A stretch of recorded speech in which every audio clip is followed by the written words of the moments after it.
Leave it to Matt freaking Damon to drop some knowledge about why movies suck now. Let's discuss. Before I get started, I'd like to kindly ask that you hit the like button, and please subscribe to the channel for more content just like this. All I'm offering is the truth, nothing more. Ladies and gentlemen, on almost a weekly basis, I get comments on my videos, usually from uneducated trolls telling me that I am too negative. They even insinuate that I go into everything wanting to hate it. Now, of course, these people have done absolutely zero research and are usually just talking out of their ass. More specifically, they have their mind made up about me by watching one 7-minute video, and most of the time they don't even watch the entire video, and you could tell. What they don't take into consideration and what they don't even try to understand is that I live for this shit. Movies mean more to me than these people can possibly comprehend. Movies literally shape me into the person that I am today. Goddamn right, that's the only way I work, Cap. So if I'm negative towards something, more specifically a movie, it's coming from a place of passion. My one and only desire since I started this channel was to restore movies to what they once were. And I believe that in order to do that, we have to learn to speak honestly about them again. You see, unlike a lot of other YouTubers, I don't make videos about shit that I don't care about. If you see me talk about a topic, that means that topic moved me in some way, either positively or negatively. Besides that, it's all in the reflexes. So when I call a movie like Prey mediocre trash, which that movie is a streaming service exclusive by the way, I mean that, and that's based on my experiences with a great Predator film, that being the original. You see, some people are just satisfied with another Predator movie. I, on the other hand, understand what a great Predator movie is because I have experienced the first one many times. And I simply will not accept a half-assed attempt to follow that movie up. You son of a bitch.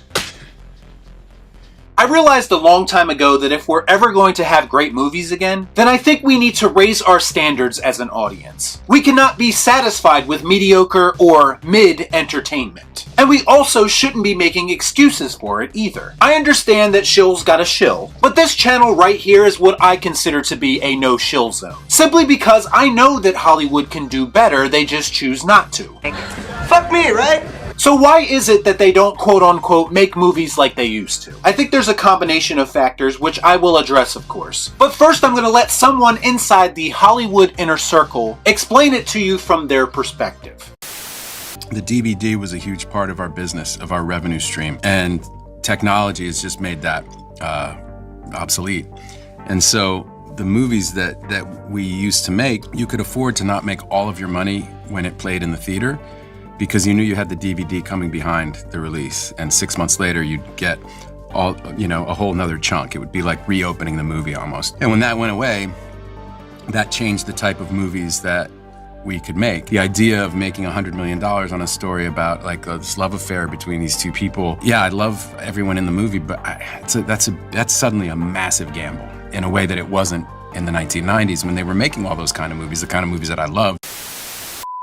What have I been preaching since the beginning on this channel? Buy physical media and stop embracing and making excuses for largely mediocre entertainment, especially streaming service entertainment. I understand that some people love the convenience of streaming. Part of me feels like it does play into the now laziness of modern audiences, but even so, I do understand its appeal. The issue for me is that streaming services are killing the movie industry in a lot of ways. Streaming killed physical media, which, as Matt Damon just explained to you, cuts into a film's back-end profits. Show me the money. And this in effect causes studios to not take chances on new and fresh ideas. You see, because they have less room for error at this point. And this is why they resort to relying on established IPs only. Because to them, that's all people are willing to watch, and usually audiences prove them right. That's why all we get is sequels, prequels, reboots, and superhero movies. Whoopie fucking do. Hey, I'm impressed. Why take a chance on an unproven commodity that you could lose money on when you have a sure thing like Marvel, Star Wars, or DC in your back pocket? And this rationale plays into the actual quality of that content as well. When you have an established, built-in fan base like, say, the MCU, who questions nothing and accepts everything you give to them, why would you as a production company even bother to put out the best product possible? Because you know people are going to support it no matter what.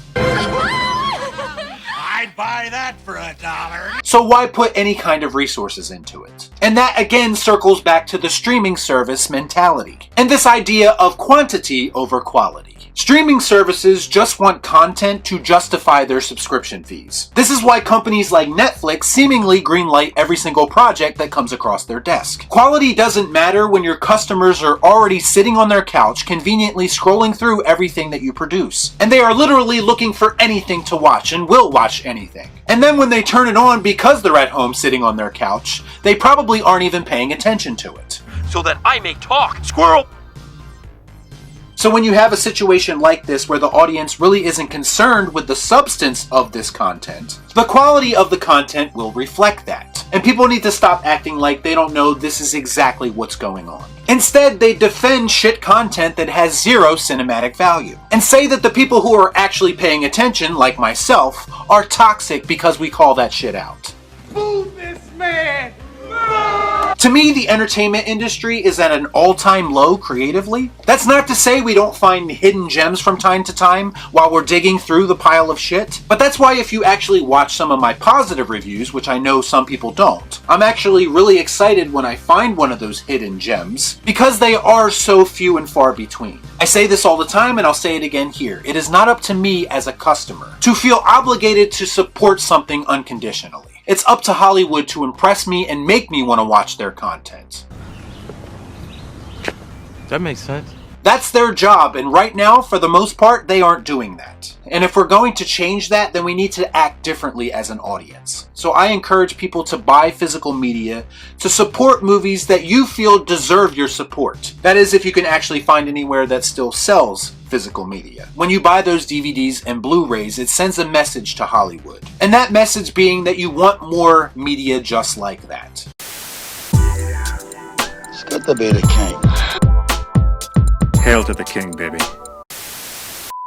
And we also need to stop being so reliant on streaming services as a consumer. Not only is there a chance that someday these streaming services won't even be there, so you will need physical copies of movies, but over-reliance on this mediocre content that they typically put on streaming services sends another message to Hollywood that you are willing to literally accept anything regardless of quality. That's right, it stinks!